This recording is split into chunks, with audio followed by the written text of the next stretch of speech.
Hai guys, mau ngerjain skripsi? Ada beberapa etika yang harus kamu pahami. Jangan sampai kamu nggak tahu etika seorang peneliti. Simak terus.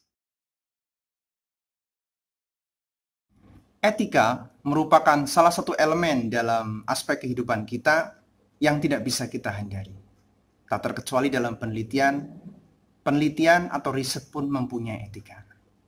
Sebenarnya apa itu etika? Pengertian menurut Kamus Besar Bahasa Indonesia menjelaskan bahwa etika adalah ilmu tentang apa yang baik dan yang buruk, tentang hak dan kewajiban moral atau akhlak.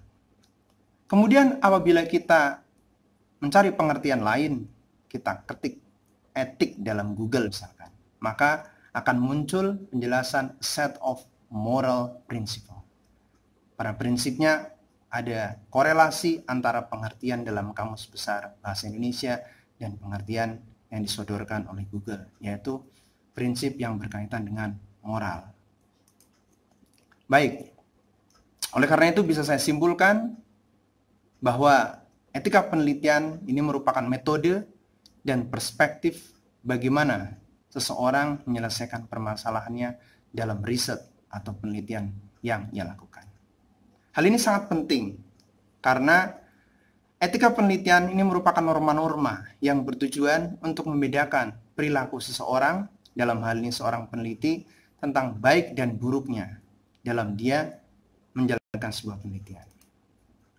Baik, dalam video ini saya akan mengulas elemen-elemen apa saja yang ada dalam etika penelitian. Dari berbagai sumber, saya telah merangkumkan terdapat 4 elemen utama dalam etika penelitian. Elemen yang pertama adalah self-competence atau kemampuan seorang dalam melaksanakan riset atau penelitian. Yang kedua, full respect privacy, yaitu menjaga rahasia dan kerahasiaan seseorang, terutama apabila penelitian kita melibatkan orang lain sebagai responden. Elemen yang ketiga adalah responsibility atau tanggung jawab dan tidak melakukan hal-hal atau tindakan yang berbahaya. Elemen yang keempat adalah high integrity, mencakup kejujuran, akurasi, andal, terbuka, dan amanah.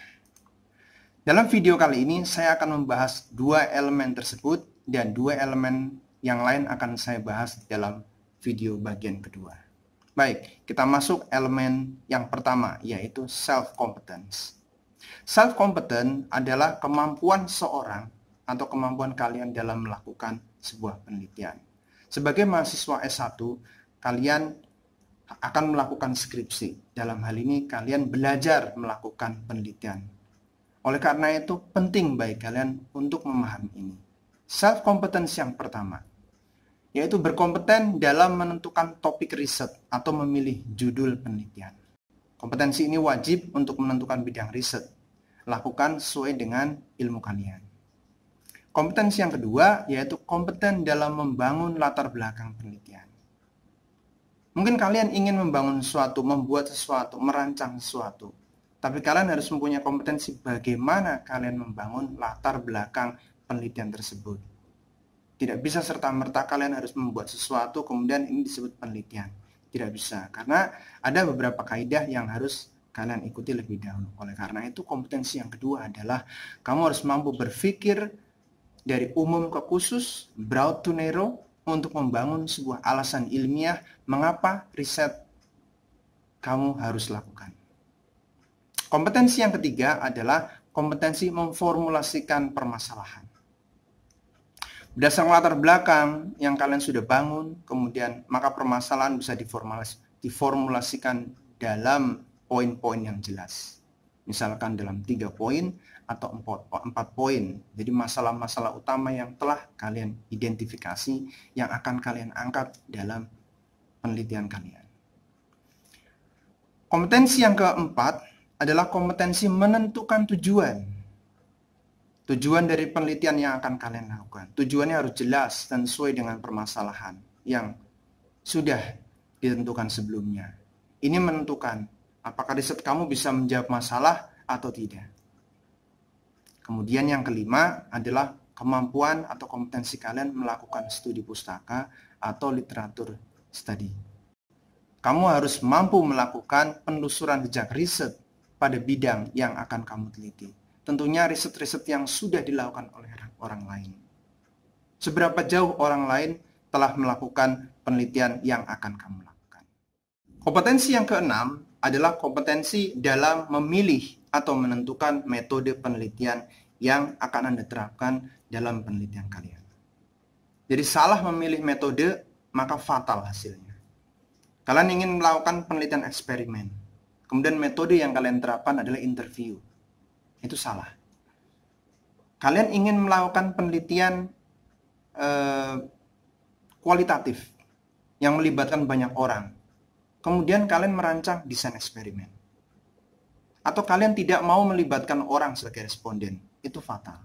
Sebagai salah satu contoh. Oleh karena itu, pengetahuan tentang sejumlah metode, sejumlah cara yang digunakan untuk menyelesaikan permasalahan dalam sebuah penelitian harus kamu pahami juga.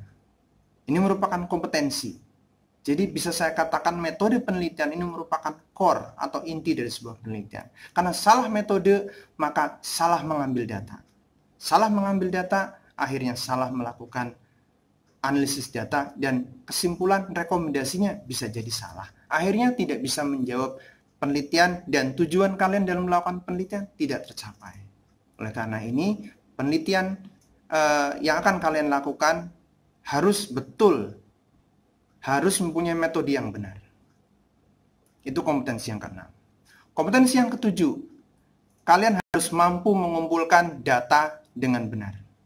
Bagaimana cara mengumpulkan data? Apabila data kalian berasal dari orang lain, bagaimana cara kalian mendapatkan data-data tersebut dari orang lain? Apabila data kalian berasal dari sebuah eksperimen, maka bagaimana kalian mengkoleksi data dari eksperimen tersebut? Atau apabila data kalian yang berkaitan dengan sebuah percobaan tertentu, ya bagaimana mengumpulkannya? Nah, teknik mengumpulkan data ini merupakan kompetensi tersendiri setelah kalian memahami dan menentukan metode penelitian apa yang akan kalian gunakan dalam penelitian kalian. Berikutnya yang kedelapan adalah kompetensi dalam kalian mempresentasikan data. Kamu sudah memilih metode yang benar, kamu sudah mengambil data yang benar, kamu sudah memiliki banyak data. Tapi sungguhnya data yang kamu miliki itu akan sia-sia belaka. Atau nggak berarti apabila kamu tidak mempunyai kemampuan mempresentasikan data kalian. Dalam bentuk apa? Dalam bentuk sebuah report. Dalam sebuah chart. Dalam sebuah diagram. Dalam sebuah kurva. Terus beberapa contoh dalam mempresentasikan data. Kalau kalian tidak mempunyai kompetensi ini, maka susah. Membaca atau reviewer atau orang lain akan membaca ini penelitian, ini apa maksudnya? Hasilnya maksudnya apa? Oleh karena itu, kompetensi yang juga tidak kalah utama, tidak kalah penting adalah kemampuan kalian dalam mempresentasikan data. Oke, kita lanjut. Berikutnya adalah kemampuan kalian atau kompetensi dalam kalian menganalisis data. Analisis data ini banyak lemahnya. Jadi tidak sedikit mahasiswa menyajikan data atau melaporkan data, tapi kurang melakukan analisis data. Adalah menjelaskan mengapa data yang kamu dapat bisa demikian. Satu pertanyaan sederhana. Why-nya bagaimana? Ada data, tren naik. Kamu jelaskan, tren naik karena begini, tren turun karena begini. Apakah artinya? Apakah maksudnya? Dan kemudian harus bagaimana? Seperti itu. Jadi sering saya menyontohkan itu kepada mahasiswa itu yang paling gampang itu, kalau misalkan kita ada di siang hari misalkan, pukul 2 siang, kemudian suasana terik, maka yang dimaksud melaporkan data atau mempresentasikan data adalah bahwa siang ini pukul 12 suhu lingkungan sekitar 35 derajat Celcius. Ini baru melaporkan saja. Sama ketika kalian mendapatkan data dari laboratorium, dari eksperimen, atau dari responden, ya, kalau menggunakan responden, maka data masuk. Habis itu dianalisis. Nah, sama ketika siang hari, jam 2 siang, suhunya 35 derajat, sudah. Analisisnya apa? Nah, analisis adalah kalau ada kondisi seperti itu, baiknya bagaimana? Enaknya apa gitu. Nah, sebagai contoh misalkan, bisa saja enaknya minum es kelapa muda, itu misalkan saja. Atau enaknya belajar di bawah AC, misalkan seperti itu.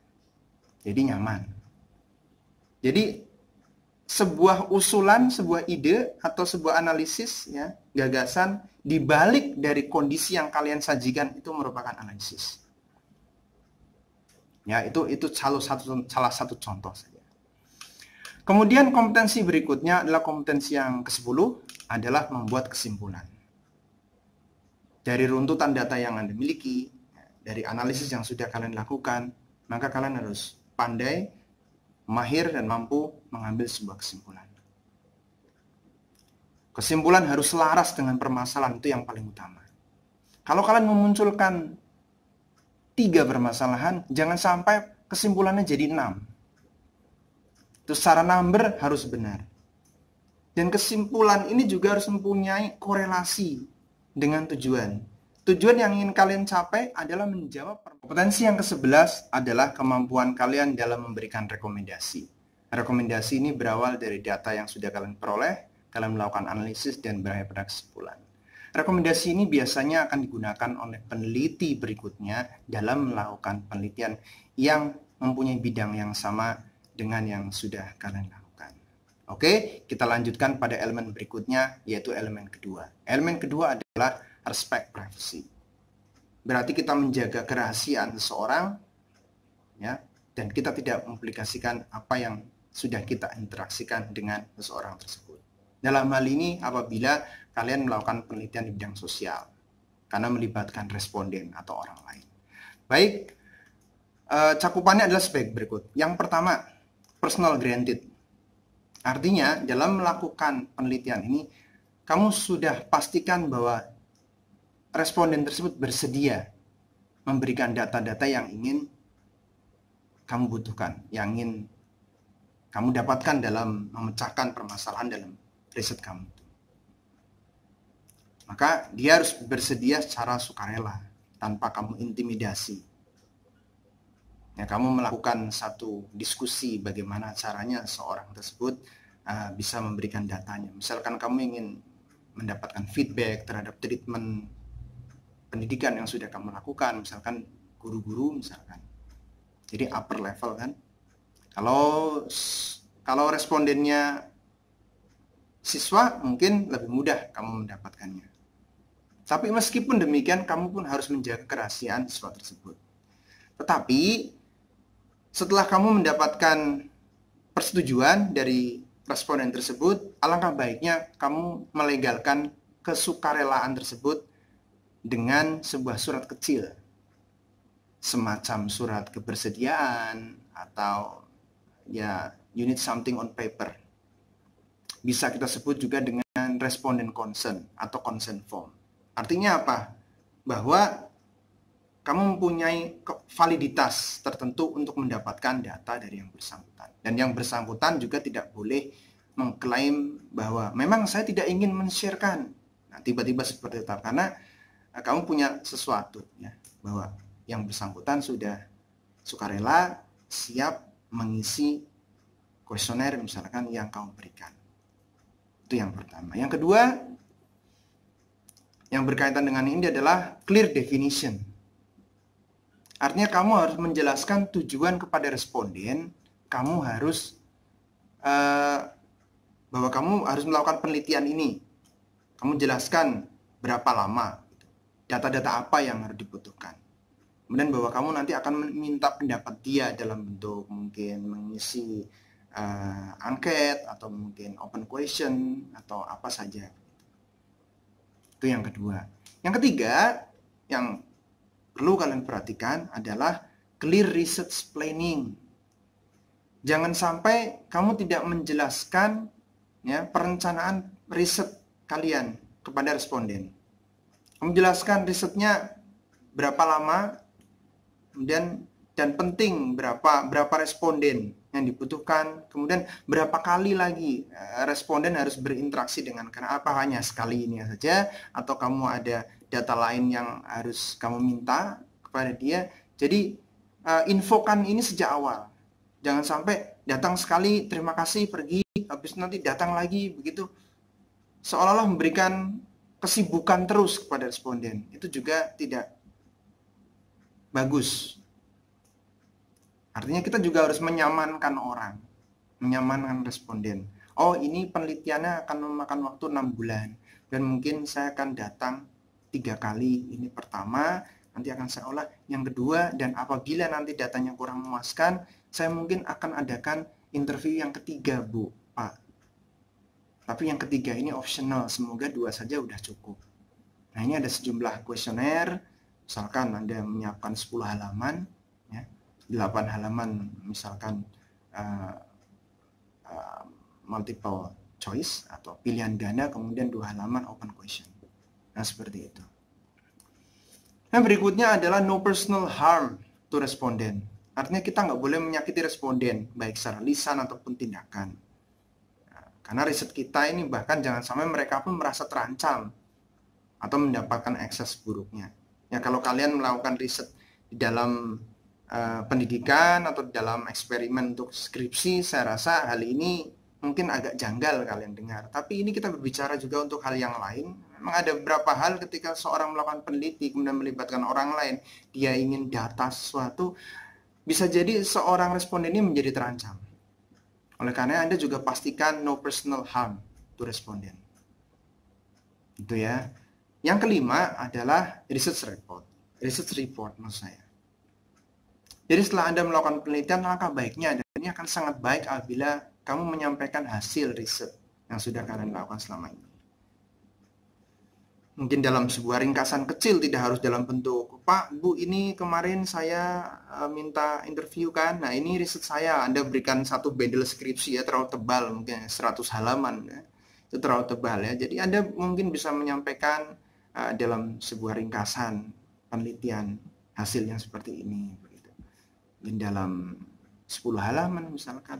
Ini akan sangat baik sehingga hubungan kalian pun jadi baik. Suatu saat kalian membutuhkan lagi, dia bisa jadi welcome. Dan yang terakhir adalah ungkapan terima kasih.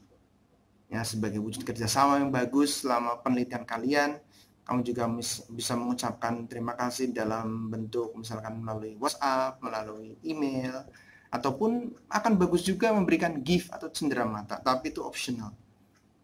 Yang paling utama yang berkaitan dengan ucapan terima kasih ini, jangan ucapan terima kasih atau pemberian gift cenderamata itu diberikan di awal. Jangan sekali-kali dilakukan ini. Karena ini pun akan melanggar sebuah etika. Jadi adapun kalian ingin memberikan gift atau cenderamata, lakukan setelah semuanya selesai dan berakhir. Boleh. Dan sekali lagi ini optional, nggak harus. Tapi paling tidak yang harus kalian lakukan adalah kalian memberikan apresiasi, memberikan ungkapan terima kasih yang setinggi-tingginya pada responden. Karena bagaimanapun responden ini memberikan data-data yang sangat penting, data primer maupun data sekunder bagi keberlangsungan penelitian kalian. Demikianlah 2 elemen dalam etika riset ini. Saya menunggu partisipasi kalian semua setelah mendengarkan atau menyaksikan video ini. Bila kalian ada pertanyaan, silahkan isi dalam kolom komentar sebelum kita lanjutkan ke dalam video yang lain, video berikutnya. Semoga bermanfaat. Nah, bagi kalian yang mau ambil cemilan atau mau bikin kopi, silahkan. Nanti kita akan berlanjut dalam video kedua untuk membahas 2 elemen yang lain. Terima kasih.